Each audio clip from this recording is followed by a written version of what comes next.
Welcome, everybody, to the year wrap up edition of Chicks with Dig, brought to you by Boxing Asylum.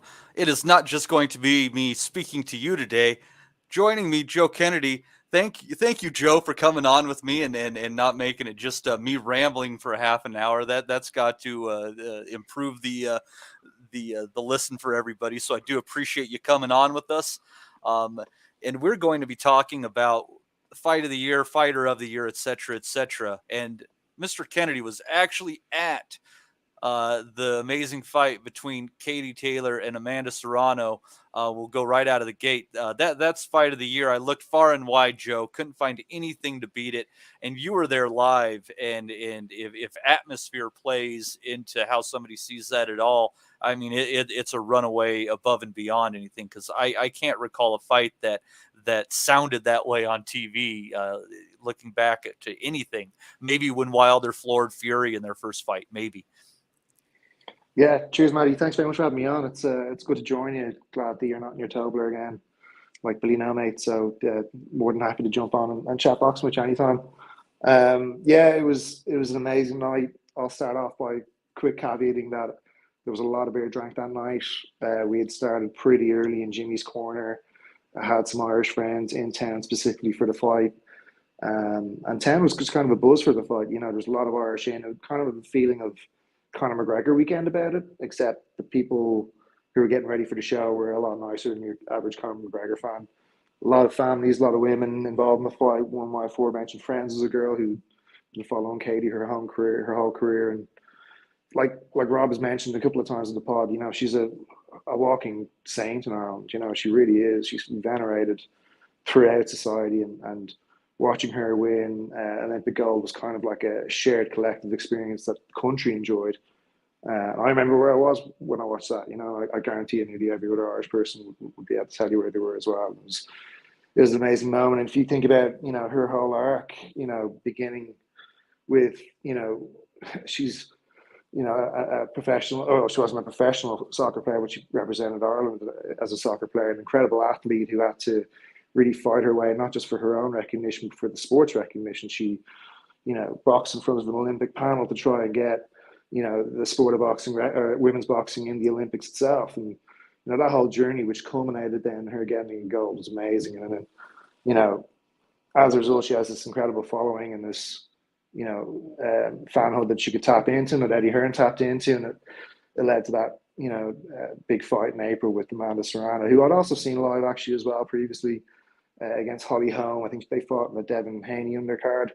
And I knew that the Puerto Ricans would come out as well. And it was literally 50-50 down the middle in the arena between Puerto Ricans and Irish fans. And that just, it made for a tinderbox of atmosphere. And it felt like, you know, every punch that was thrown was thrown with one half of the fans and absorbed by the other half of the fans. And it kind of ebbed and flowed with every punch that was thrown. And, you know, I remember, you know, having my head in my hands and looking through my cracks of my fingers as she was poked around the ring in the fifth round, and you know, just being at all with her and Serrano trading blows in the final round as well. It was, even though we had a full day of drinking and all the rest, it was a really clarifying moment at the end of the whistle to see those two girls still going at it. And yeah, like you said, the atmosphere was just incredible. It was the best fight I've ever been at, and I've been to, you know, a handful of fights at the Garden, some really amazing ones, but never one with that kind of atmosphere. And yeah, it was amazing fight of the year for me. Yeah, it was absolutely fantastic, and on the year end lists that are popping up now, I mean, if it wasn't for Lee Wood and that punch in the 12th round, this would have been the fight of the year across both sides of the sport. Agreed. Yeah. It's undeniable uh, how amazing this was, and for me, I think as much as we appreciate this now, the fact that these two women rose to the occasion, gave one hell of a show in what was a competitive, well matched fight, and it delivered more than anybody could have expected. But I don't think that we're going to know exactly how much this sport impacted women's boxing on the whole for at least 15 to 20 years. Because, I mean, you're talking about, 10, 12-year-old girls, younger than that even, who are now going to be getting into the sport, going the amateur route, becoming pros in the next 10 years or so. So until we see the how competitive this sport will become in the coming decades, uh, we're not going to know what this meant. Are you on the side that this was really a historical moment for women's boxing? Yeah, and it felt like that at the time as well. Everyone kind of left the venue kind of feeling like they'd seen something special. Um, One of those kind of fights where you're not even sure like a rematch would really recreate it. Maybe it would in Croke Park, like Eddie tries to mention it. But even before the fight, when the girls touch gloves in the middle of the ring, Serrano was like wild eyed, like she's taking two different lines of coke at the same time, and she's like, "This is amazing," and Katie's like trying to ignore her, trying to stay focused, and it's just like. The enormity of that moment was just palpable and too much for Serrano to take, and yet she still went out and fought the way she did. I think there was definitely that historicness around the event, even though it was also Eddie Hearn and Jake Paul who were kind of promoting and saying this. It was true. It did feel momentous, and it was. I think you're right. I think in hindsight, in 15, 20 years time, I think they'll look back at this as a kind of watershed moment in professional women's boxing. Well, and it had good ebbs and flows, and I was it the fourth round or the fifth round when Serrano threw almost as many punches as there were seconds in the round, if not even exceeding it. I mean, I think she kind of burned her motor up a little bit there, but I mean, Taylor tough, hanging in there, just getting beaten around the ring. That was one of the I think one of the most impressive offensive displays that I have ever seen inside of a women's boxing ring in a round. What Serrano was able to pull off, it was absolutely incredible. Yeah, it was amazing, and it kind of felt like it was coming a little bit. Katie started off really well, fast hands, accurate shots, throwing her 1-2, getting out, throwing her lead right, getting out, hooking and spinning off Serrano's come forward attempts, and it was a little bit. Not, I'm saying easy for her, but you can kind of see Serrano was a little bit out of the round until the last moments of the round, and then the second and third, she had more pockets of success. And then the fourth, she really did have some pockets of success. And I thought that was kind of the first round where you could say Amanda probably won that round. But the fifth round is, I think, the one you mentioned where she caught Katie on the ropes kind of early, and you could just see her kind of just got Serrano just going through the gears, and she was throwing vicious shots. And Katie was trying to respond. She wasn't trying to duck and get out. She was trying to meet fire with fire, and she got hurt in the process. And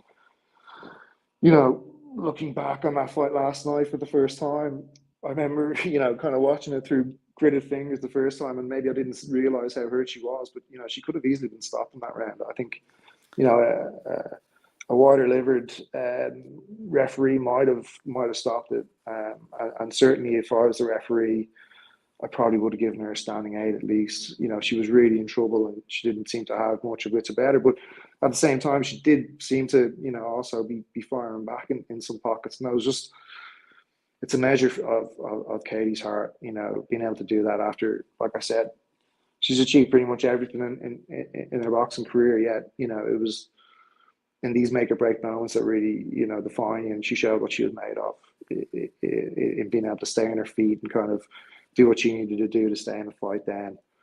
And I think she was still trying to find her feet in the next round, the sixth, but the way she finished the fight says it all about her really as well. She finished it so strongly, and she's just an amazing fighter with has that intangible that not I don't know what percentage of people have it, but that will to win and in a bit like giving up and dropping to her knees, just antithesis to every being in her body, and she's just like incredible person who kind of showed what she was made of that night.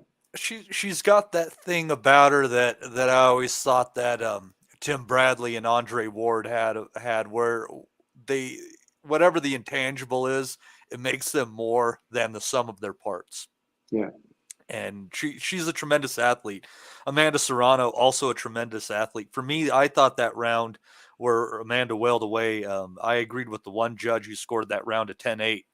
I thought it was definitely a 10-8 round. So for me, if I recall, that 10th round would have decided it on my scorecard, and I ended up going Serrano. I had her by a point, and I love Amanda. I admit some bias that direction. But did you think that watching it there, watching it now on replay, that fight was really decided by a point or two? Yeah, I think so. I had 6-4 to Taylor, and I think you could probably write that down to 5-4, which, like you said, with the 10-8 round and the fifth, which I wouldn't disagree with at all. I'd be, my bias would obviously lie with Katie. I've seen her in that fight. I've seen her previously as well. I think she had or was the co-main for Rocky Field and Canelo Alvarez at MSG. She boxed Ava Walsh. I mean, she just boxed picture perfect. Didn't put a glove on all night. So yeah, my bias is definitely with Katie. So I wouldn't agree. I wouldn't disagree with the Serrano card either. If it was a point either way, I think it's probably fair. Definitely a really close fight, and you couldn't. It was a split decision, obviously, which kind of reflects that. Well, and I thought that if Amanda had shown a little bit more restraint in the middle rounds there, thrown a little less, had a little less punch output, that she would have been in a better position to win the fight, because she had to take some rounds off to come back after that, because she emptied the tank in the middle there. Like I said, Yeah, I can't recall a round where a female fighter threw that many punches, let alone that many punches that like weren't arm punches. Amanda Serrano is one of those fighters in the women's side of the sport that throws real punches. They're not arm punches. She turns her body into them. Her knockout record is no joke. I mean, yeah, there's a lot of scrubs in women's boxing. Let's not kid ourselves, but Amanda Serrano is one of the few punchers in the sport. And just taking a little sidetrack here, we saw her against Sarah Mahfoud a couple of months ago, back down at 126 pounds. What's your hunch, that fight took a little bit out of Amanda, or that she's struggling a bit to make 126 now? can't say I caught that one, but the previous Amanda Serrano fight I saw was at 126 or was at 130 when she boxed Holly Holm. And she didn't. I think that went the distance, but I think Holly's pretty nifty boxer, so maybe not Didn't she much of a pop for slight. something after that fight too, Holly? She could have. She could have been one of those recipients of PEDs through sexual activity as well. We don't want to, completely trash her name. We'll give her the benefit of the doubt. But I don't know. Maybe she did. I'm not 100% sure. But I think that yeah, that at 135, you're right. She just plants her feet and wailed at Katie when she was in the corner, and she definitely carries a natural kind of power that you don't see like at all really in the women's game. So I 100% agree with you. I think that probably draining herself to featherweight doesn't help her at all. Probably, I'm not sure. I didn't see that fight, so I can't really specify in that fight whether or not the style didn't match her or whatnot. But she's definitely got power at the elite level for women's boxing. Amanda's always had a good motor late, and the Mahfoud fight, she didn't. After like 6 rounds, and she put 6 rounds in the bank, I thought, really. So I mean, it was all mathematic after that. But yeah, she just didn't do much down the stretch. She was getting caught by an inferior fighter, and looking ahead, I think, at least if they want to make money, they're going to want to be trying to go for that rematch, barring something weird happening, like uh, Serrano losing to Cruz in the unification fight at 126, or Taylor getting picked off. Someone in here said Dr. FMG said Katie might have her hands full with Obanov. Oh God, that's a joke about the chick that 19 times in the head. Anyhow, so let's Katie's go talking away her. from Yeah. that. I think Katie fought her actually, didn't she already? You might. I think you're right. I think that might be why we know her originally. Still reeling from that victory. Might have some of the CTE caused her to She's go off unbeaten the on the rails. streets. But so barring anything, I think we're going to see that fight again. But I'll tell you, even as a Serrano fan, Joe, I tend to believe that I got to favor Taylor on points going into it because it seemed later on in the fight that basically Taylor was able to find her way working where she was just cutting an angle away from Amanda's right hand, working her way around the ring. And Amanda's going to have to find a little bit of a change in footwork, a little bit of a change in tactics on maybe feinting some punches. Otherwise, I get the hunch that if she doesn't find a new wrinkle going into the rematch, I think it could be a wide Taylor decision a second time around, especially if you end up having it in Ireland with the fans behind her. Yeah, I think the fans, if it is in Ireland, which there's a couple of political and legal loopholes that have to be, or legal hoops that have to be jumped through in order for that to happen. It's not. It's a pretty complicated situation there for having boxing at the moment, I believe. So professional boxing at that size, without you know security scrutiny, let's say, it'll be tough. But if that does happen, yeah, I think that she would definitely hold the edge. Um, I'll play devil's advocate a little bit, and say that I probably think that of the two fighters, Katie's more on the slide than Serrano, and any gap between the first fight and the second fight will be more impactful on Katie than it will be Amanda. Amanda, yeah, probably will have to show more wrinkles in her game, or else try and replicate what she did in the fourth and try and cut off the ring really well, and not let Katie kind of escape and have her, her check hook and slide exits and stuff like that she likes to use. Um, you know, I think they're both probably late in their careers to be adding wrinkles to their game. Certainly even Katie boxes very similarly to how she used to box as an amateur. She's very head focused, very much a 1-2 perfection artist, a little bit like doesn't throw much by way of a hook unless it's a hook and an exit. She likes to lead with her right hand, but that's pretty much it. She doesn't go to the body. She doesn't throw a lead uppercut. She doesn't throw much variation in shots, and so she just kind of perfected what she's good at. And I'd say if they fight a second time, we probably won't see any wrinkles. It'll be more honing of both fighters' best abilities. And yeah, like you say, I think maybe Katie has her number, or maybe the slide will be too much for Katie, and Amanda will come out on top in the second fight. I don't know. I think it'd be a bit closer, and you might have it. If I'm right in cutting 126 is hurting Amanda a little bit, and that's why she's having had a little bit of motor issues. If she comes that away, from Erica Cruz, and I think she will. Yeah, I think even Amanda with her C game is going to beat Erica Cruz.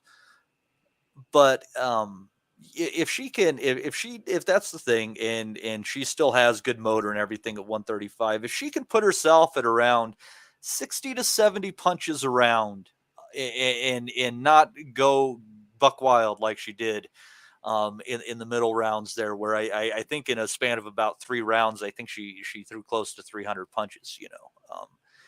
And you got to remember, I mean, 20-minute fight. If she's throwing 600 punches, that's the equivalent of a 12-round men's championship fight of someone throwing 1,000. So you gotta look at it that way. But I think if she can go in there with kind of a number in mind, and makes up throwing some single punches with the combinations, so that maybe Katie thinks at times that she's getting away from a shot and there's another one coming, just little things like that, she could have a chance. But I don't know. We'll have to see if it's age or if it's weight or anything else. But as a segue going into another great fight this year, Joe, I think what we kind of learned in this sport is, regardless of punching power and differentials in this sport, women's boxing might be even purer than the men's side, because it seems like it does come down to piling up points a whole lot more than on the men's side of the bracket, and then that's fine. Like I said, it's definitely pure to the form, I guess, and it could be 20-minute rounds or 20-minute fights, etc., etc. But again, you had a fight between the GOAT Clarissa Shields, and Savannah Marshall, where Marshall is definitely the puncher in the fight that ended up going the distance. Yeah, top level fights in general, they tend to go to the cards more often than not. But it does seem, taking from these two fights, that the power difference doesn't weigh as heavily in women's fights at the top level, even if the gulf is rather large. Yeah, I thought there was the gulf between the Grout and Marshall was really quite large. I thought it was a kind of a classic case of British bias kind of making that a closer fight than it really was. I couldn't believe that the bookies had it close as well. I jumped on Grout by decision, um, and on Grout in general, I thought it was just good, really good odds. And yeah, I didn't think Savannah was really in the fight. Now you probably, I think you had to draw, Matty. Correct me if I'm wrong, but I, I rewatched it and came away yeah, 96-94. There was one round in there I thought I basically thought that Shields won the first 4 rounds bar none, and then you kind of got away the amount of effort that she was given the rest of the way. I thought there was a good argument in a lot of those rounds that Marshall just outworked her. yeah. I thought Shields' work is a lot cleaner as well. I just don't find Marshall's boxing style very attractive. I think she looks awkward. She looks weird the way she holds her lead hand. I don't know. I'm just not. It seemed to me like there was a gulf in class between those two fighters, and I think the other fight in that card featured probably the other two fighters at the top of the women's boxing game in Michaela Mayer and Alicia Baumgardner. And for me, the top five women in the sport are in those three fights that we just mentioned: Taylor, Serrano, Shields, and then Mayer Baumgardner. But I think they all had an amazing achievement or amazing input into a great year for women's boxing. But I think that the gulf between Mayer and Baumgartner was a lot closer than it was. And I think that's pretty much a 50-50, fight, even if it happens again tomorrow. Whereas I think if Marshall Shields happens again tomorrow, the bookies aren't going to have that a 50-50 fight again. And I think that might be of a bit of a mistake, Joe. Because go back, and I think you'll remember that early in the rounds, Marshall was trying to throw Shields off with head movement, and then when she started to try to throw her off with foot movement instead, that's when Marshall started to find success. I think just a huge tactical error at the beginning of the fight in the way that they thought that they were going to work their way in on Clarissa Shields. I just think it was a failed tactic. And when she started to get away from that and using her feet more to find position, that's when I thought that she was able to find her footing in the fight. Not to be punny. Mm. Yeah, let's go back and watch it again. It's yeah, I mean decent, and it was a decent enough fight. I thought that it definitely was was entertaining. I mean and there was a really solid round in there. I don't know if you recall. I think if I had to pick a round out of there, I believe it was the seventh round, Yeah, I was and going to say. Marshall was having a really solid round and had Shields up against the ropes, and Shields cranked off. I think it was with the left hook, and she caught Marshall real clean, and Marshall backed right off. And I was really disappointed in the announce crew for not catching that, because it was because she didn't really chase Marshall down either. It was almost like that moment when Paulie Malignaggi stunned Juan Diaz, and Paulie was as shocked as everybody else in the crowd. Yeah, and just didn't capitalize on it. But I thought that she worked her way back in that round with that one single shot there. And if anybody, oddly enough, was visibly hurt in that fight, it was Marshall off of that shot from Shields. Yeah, I mean, Shields she's not a massive puncher, as her record shows, but what a lot of these good amateur fighters also have is just great accuracy in their shots. And it doesn't matter, how strong you are, how weak you are. I guess if you catch someone at the right time coming in when you're not expecting it on the chin, it's gonna hurt you either way. And it sounds like they're going to be working towards a rematch with them, and I'd like to see that, because I do definitely rate Marshall, because going back, God, now it's going to kill me. I just watched it the other day, but she had her great knockout victory over Femke Hermans, and then Hermans just beat the snot out of God, what's her name? It's killing me. Help me out, Joe. It just happened last week. I'm sorry. I'm not used to it. I'll get If it it's real not quick. if it's not if it's not Ebbs, the Muhammad Ali of women's boxing, I didn't see it the other week. Hoping the guys would have came in there. We got the guys. We'll hit them up here in a second. The guys in here listening to us talk about the gals, but no, I'll find that because yeah, I know it's Femke Hermans that did it. So, but she yeah, she just came in and bossed this fight. Uh, it was absolutely ridiculous. Let's see here. Bear with me. God, Yeah, I'm just looking it up as always well. yeah. No worries here. For some reason, I thought that you might have caught that one. Let's see here.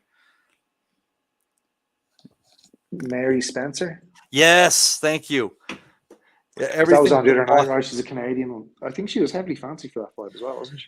Yeah, she was, and I'm really upset at myself for not pitching a couple of bucks onto that one too, because I was thinking about that, and it was one of my, oddly enough, like I'm the one hosting the show, and I missed ridiculous amounts of women's fights in the prediction league this year. Ho hum on me, but I actually picked Hermans to go the distance with Marshall because I just looked at a record a bit, and then I went back and watched a few of her fights against better quality opponents. I'm like, this is a durable gal with a real punch. And yeah, she just came in and gave a whooping on Mary Spencer there. The first, and it's a shame you didn't catch that fight, Joe. Get a chance. The first 4 rounds were pretty freaking entertaining, all in all. And then basically she had just kind of broken Spencer's spirit at that point in time. But it was but definitely a solid and entertaining first 4 rounds in that fight thrown in there. But also as you mentioned on that card with Shields and Marshall, another good fight this year. Not an all-action fight, but a good ebb and flow fight, a good skill fight, where Alicia Baumgardner came in and boxed a bit, fooling Michaela Mayer early in the fight, and went to the cards with Baumgardner pulling off the decision. Could have gone either way on that one, and I think any for the boxing purists out there and just people that enjoy fighters, operating on a high level. That was a heck of a good fight, Joe. Yeah, and I think big shout out to one of my favorite fighters, Tony Harrison, who works in Alicia's corner. I think we saw a little bit of his influence in the way she approached that fight.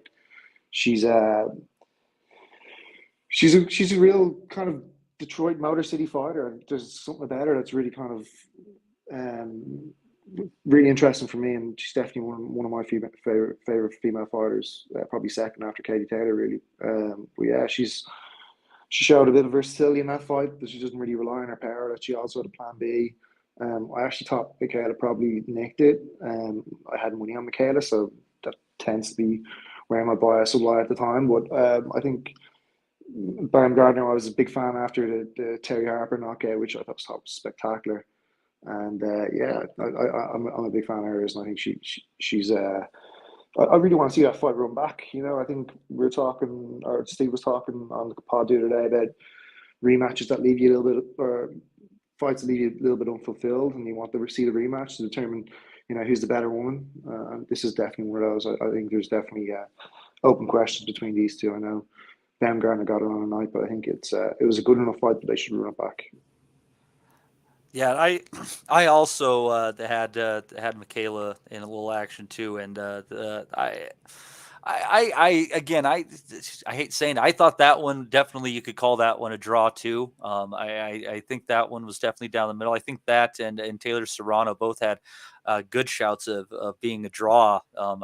They're very evenly matched fights. And I don't know. It'll be interesting to see how it might go another time around. Because, like you said, Tony Harrison, he has his off nights, and I got so pissed off at him when he just was doing nothing against Bryant Perala. Mm. But he is like that dark horse in boxing who on any given night could beat one of the top fighters, and it's because he has the right boxing brain. So I'll be curious to see what he might do with that when he's at. They've had a chance to see Mayer now, and I think that Baumgardner is she's still still learning a little bit more. I think the one advantage that she might have is there can be a lot more molding done with her, whereas I think Michaela kind of is what she is at this point in time. Yeah, it's a great point. I think if you were to, you know, choose one fighter as a mold and add to it, you definitely pick Baumgartner because she has that power that you can't really add to a fighter. It's she's got whatever Savannah Marshall probably has as well in terms of power that no amount of weights or sparring is going to really create. So yeah, I think if they were to have it again and run it back, I'm not sure where my money would go. Probably would go on the draw actually, and that's probably smart money. But Mayer, yeah, she's a very amateur style as well. Kind of fights the same way that she. I can't say I saw her as an amateur fighter now, but like she kind of has that upright style and aims for the head as well. Doesn't do a lot of body shots, but I think she's actually kind of developed that actually in her program. But yeah, I don't know who I'd fancy in that if they run the rematch back, and that's probably one reason why they should do it. In that fight, Mayer was a fairly not a heavy favorite, but I think you're having to lay 3 to get 1 on her in that fight, and I bet you it'll be very close to even money for if they are able to get a rematch going in that one. Yeah, you'd have to think so. Yeah, and for me, again, touching on a card that you're able to attend this year, for me, the feel good story in women's boxing and on just the sidelines of it, would even though she only had the one fight in this year, man, for me, it's got to be Franchon Cruz de Zern, who is now the undisputed super middleweight champion of the world after she lost her debut fight against Clarissa Shields. Now she picks off those belts from Aline Sederos, and it's just got to make you feel good. Like she's a freaking cool character, and I mean you were there to watch that fight. I mean she goes in there and she fucking throws. Was that on the undercard of the Taylor fight? Yeah, I'm not sure I was actually in the in the venue for it. you're I think shitting me. I'm pretty sure we were in Jimmy's corner drinking $2 beers. I got in for the Liam Smith Jesse Vargas fight. That was on there too. Yeah, I think that was the co-main. Um, but Cruz is I am familiar with, mostly because of that disaster she had with her hair Uh huh. in the undercard for I think it was a Danny Jacobs main event maybe. And she showed a bit of grit in that fight actually to kind of pull through and get what she needed to get done to come away with the belt and not her weave. But um, I just think that this might be a little bit of a detour, but forgive me. I'll try and make it pretty brief. But I think in certain levels of the women's game, outside of 126 to 147, maybe 154, I'd include there. Actually, I would include 154 there.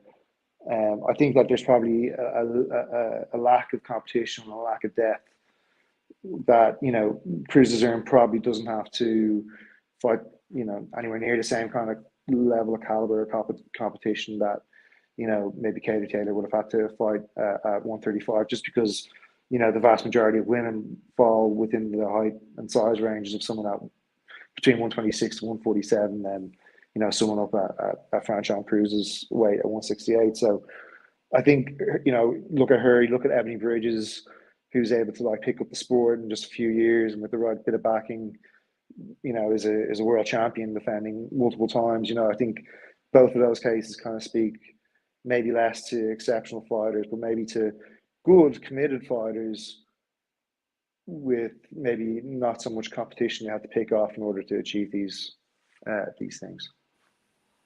Yeah, and I don't know if what she I think Franchon had a bit of an amateur background because I think one of the reasons she ended up fighting Shields in Shields' debut fight is they knew each other from local gyms and shit like that. So I think she might have a little bit more depth of experience than most are aware of actually. And funny enough, her husband, I can't remember his first name, but he is a either a super bantamweight or a featherweight fighter, as I recall. Oh wow! Well, I love the Anne Wolf story, and this is obviously completely off top subject, but I heard somewhere that Anne Wolf was in like the waiting room of ER or like a police station and saw like boxing on the TV and thought, I could do that, and went to become, not just a professional fighter, but also trainer with Kirkland and stuff like that as well. I remember there was a recent Netflix documentary about another female fighter who had her husband, who was her trainer, who Christy shot Martin. her. Christy Martin, that was it. Yeah, So, that's a good fucked up I story. really fucked up story, really crazy. What a chin, I think she got shot and got up and rang rang the ambulance herself, which is Dillian White up at eight kind of stuff, So, yeah, I love those kind of stories, and they're there in women's boxing as well, And I don't mean to kind of detract from it by saying that the level of competition is weak at either end of the sport, but I think it kind of just plainly is as well when you look at even just the box rec numbers of the amount of fighters in such divisions. You look at fighters like Sinisi Estrada, she just doesn't have anybody near her caliber to fight. Where is she going to have to go? What weight is she going to have to go up to in order to get a fight? And that's a shame because she is a very talented fighter.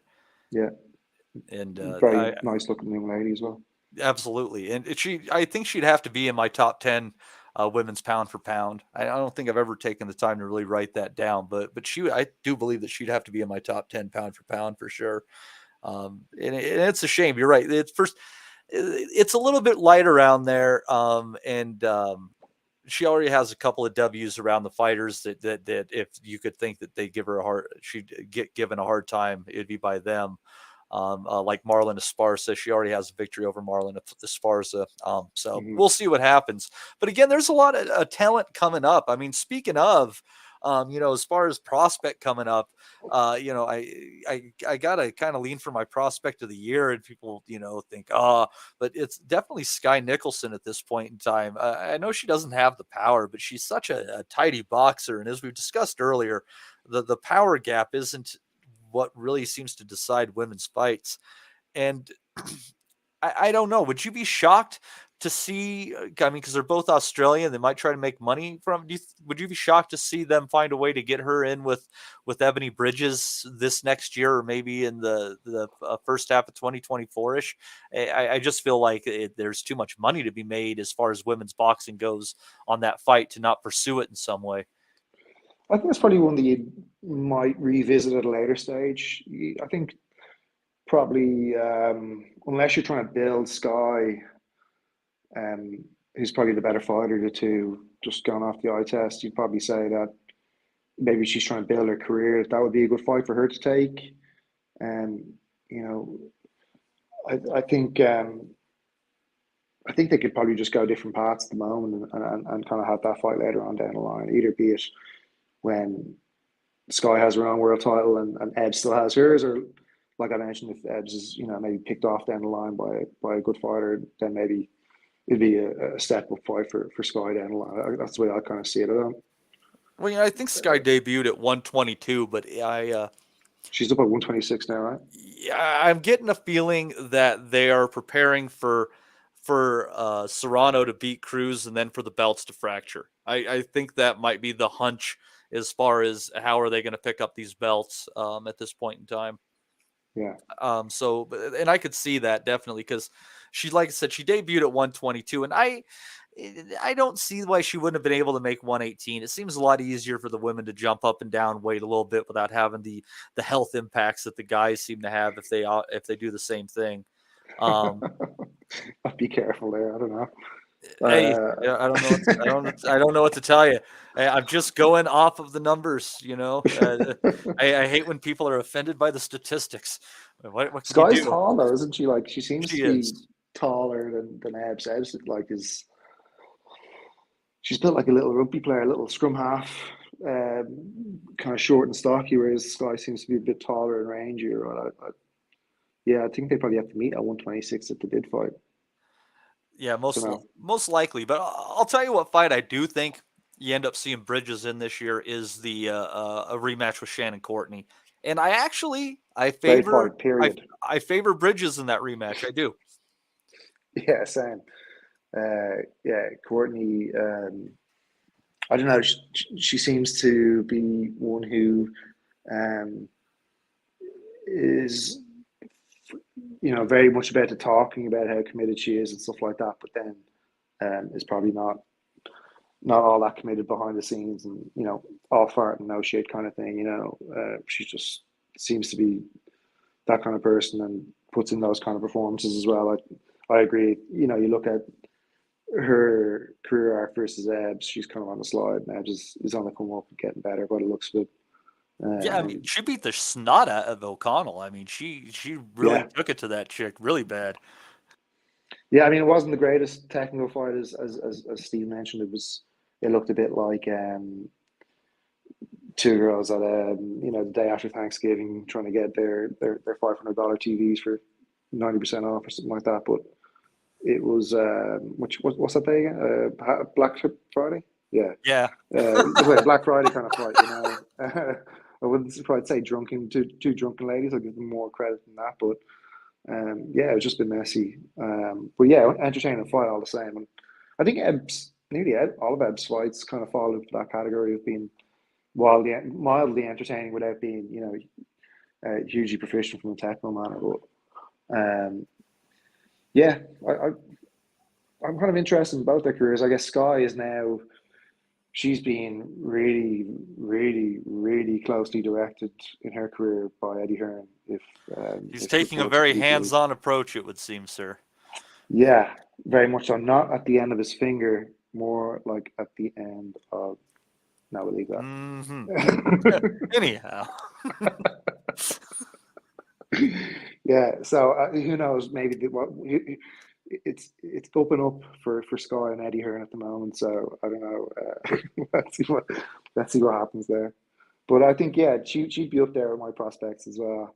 Um, from an Irish contingent, I would say that I was hoping that Kelly Harrington might announce a pro career after winning gold at Tokyo in the summer of 2021. She hasn't done that. She hasn't actually given any kind of indication that she's considering even a professional contracts at the moment. So it looks like she's going to be happy enough to stay amateur. So that's a little bit disappointing because she would have been one that you'd wonder.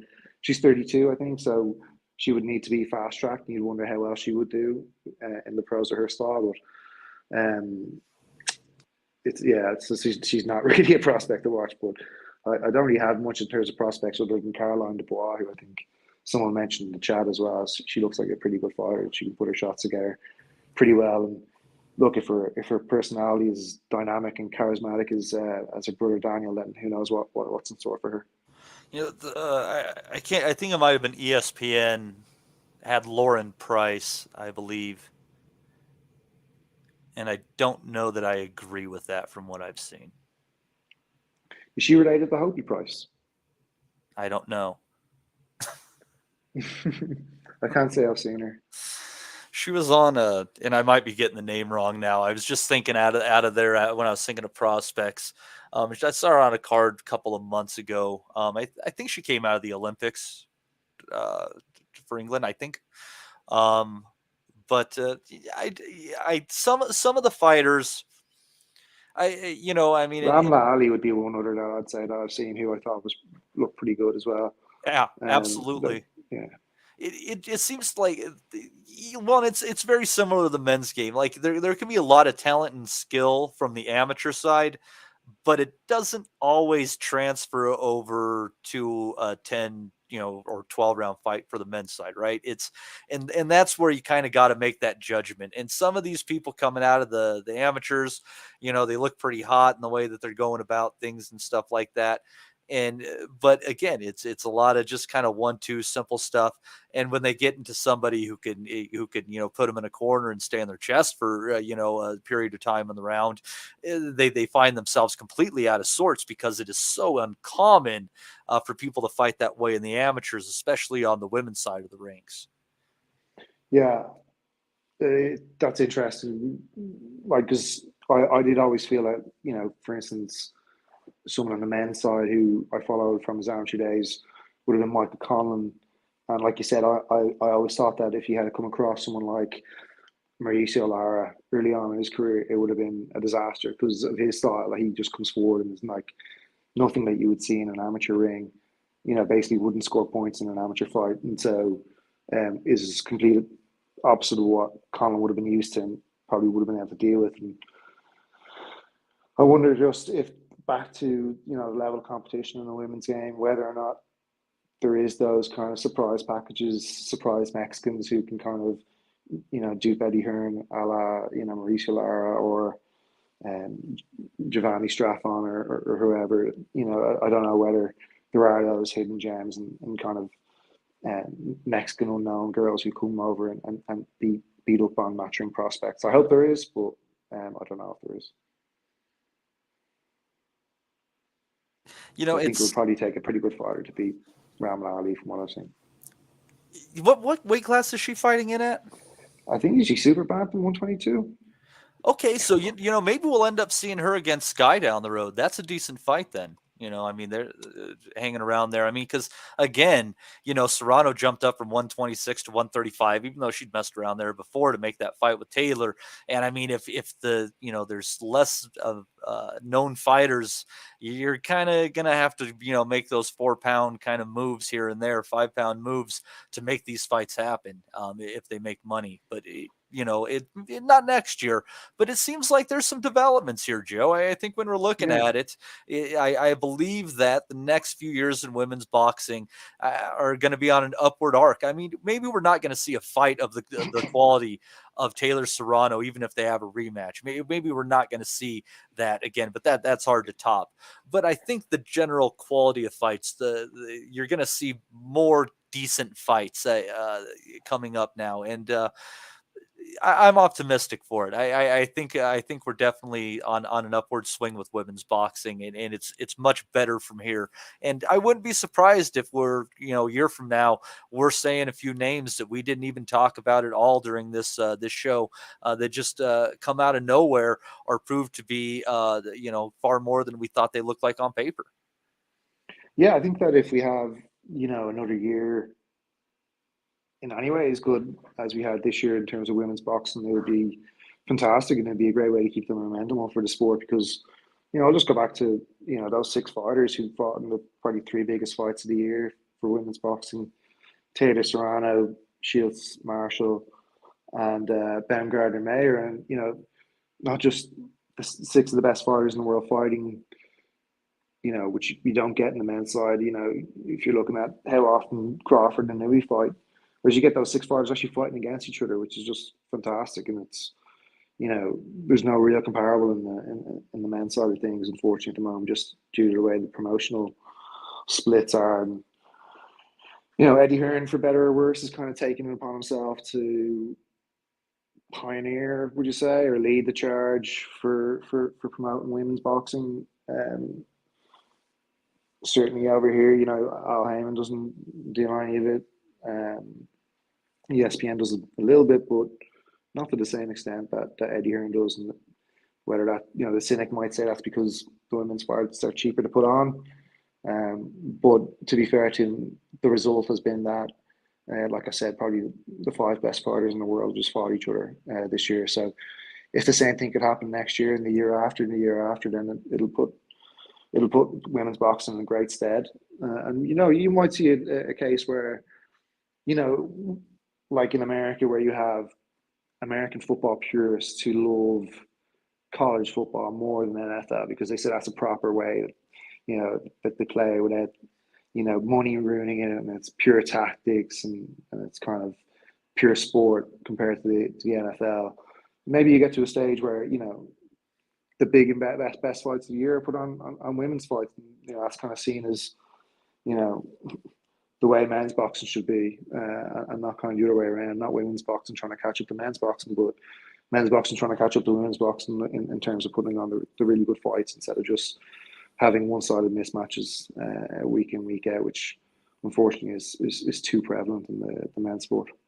Absolutely. And we, even sometimes when they're failed to deliver, I mean, at least they're matching them up. We also saw Chantel Cameron take on Jessica McCaskill in November, and that fight got better down the stretch. I can't explain what the hell McCaskill looked like the first 5, 6 rounds of that fight. That was one of the odder things I've seen this year. And I'll tell you what, Cameron against Katie Taylor. That's a fight that I'd be interested to see. And honestly, I mean, there might be weights between them, but we've seen people bounce up and down. I mean, any combination of this group of fighters between Taylor, Serrano, Baumgardner, Mayer, Katie Taylor, and Chantel Cameron at those weights. I mean, really, you have a half dozen fighters right there that you might be able to make fights with, and I think we could see any combination of those in the next year or so, and that's exciting to see because there's some interesting stylistic matchups to be made in there, and and say in some fantasy world they all fought each other over some period of time. I don't think any of them escapes would escape without a loss in that scenario. That's just my feeling. I'd agree. I think the Baumgardner Mayer fight happened at 130. So yeah, you're only talking 5 pounds, and look, I think both girls look like they could easily move up to lightweight and not look out of size or out of place against Taylor or Serrano in that fight. And yeah, I think if I was Mayer in particular, having not got the rematch by the looks of it for the Baumgardner fight, I'd be looking for that Katie Taylor fight as well because I think that, like I said, Taylor's probably on the slide, definitely on the slide, and I think that she could be there for the taking on the right kind of night with the right kind of opponent. Um, the Chantel Cameron fight would be a really, really entertaining fight for the neutral and for the Cameron fans. I think that it would be a bad fight for Taylor, but I think it would probably have to happen at 135. I wouldn't see Taylor moving up for that. I'd see her dragging Cameron down. I don't know whether that is feasible or not. I think she's been at 140 for quite a while, right? But I think that would be a dangerous fight for Taylor. I think every fight now, here on out, unless it's against some no mark like her last fight, will be a dangerous fight for Taylor. Just the kind of position where she is in her career, if you know what I mean. Yeah, I think she might have another 2 years in the ring, and I think she'll hold up pretty well, but there's some decent competition. And if she wants to make some bucks, she's going to be taking on, either Serrano again or one of those fighters. I think the Chantel Cameron fight, I think that makes some good bucks over there. I really do. Yeah, I think she needs to really you know, she needs to learn because her legs aren't going to be what they always were, right? And she's going to learn how to stand in the pocket and fight better than she did against Amanda in the fourth and fifth rounds. She's going to have to learn how to fight on the inside, maybe learn how to fire off an uppercut or two on the inside as well. Learn how to work the body, which she doesn't do. I think that if she's going to just keep on relying on her 1-2 and her 2-1s and her flurry of hands and combinations when she does kind of engage and relying on her feet to get out. And she's not. I can see time catching up her pretty quickly, and that's why I'm kind of she's been with Ross Enemet for her whole pro career, without kind of developing any of those things like that I mentioned. So I don't know. I hope that we do see her for another couple of years, but in a I'd like to see her kind of develop a little bit as an older fighter, and not just see her kind of power slowly deplete and then get picked off by a younger, fresher fighter. And I could see Mayer outboxing her for some Yeah, reason. same. That's just a hunch that I have.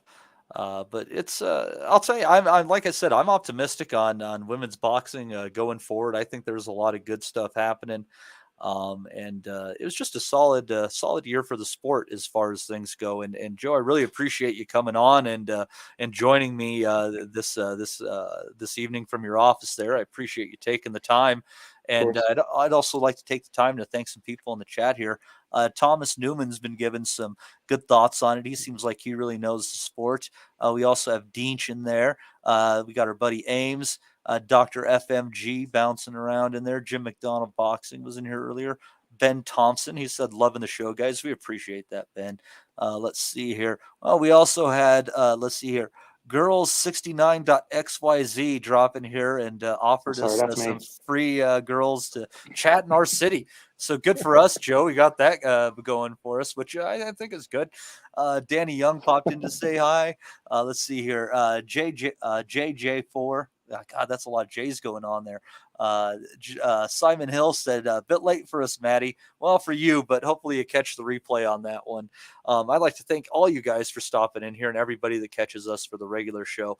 I'm trying to talk Steven and maybe doing something between now and the before our first regular podcast of the year. We'll see if that happens. Again, Joe, we appreciate you for joining us. And we'll be starting a new prediction league coming up this year. So if you want to be a part of that, why don't you hop on in if you're not already a member of our Patreon, and you could do that. We'll throw you in the Nutters group, and you'll be able to also toss your picks in for that as well and join us. And you can see me lose another league just through messaging this time. But again, Joe, thank you for that and all else that you do for the Asylum. We appreciate you and everybody in the chat, all the Patreons. Great year in women's boxing. We'll see you guys in 2023. Thank you very much. Have a good one. Happy holidays. Cheers, Matty.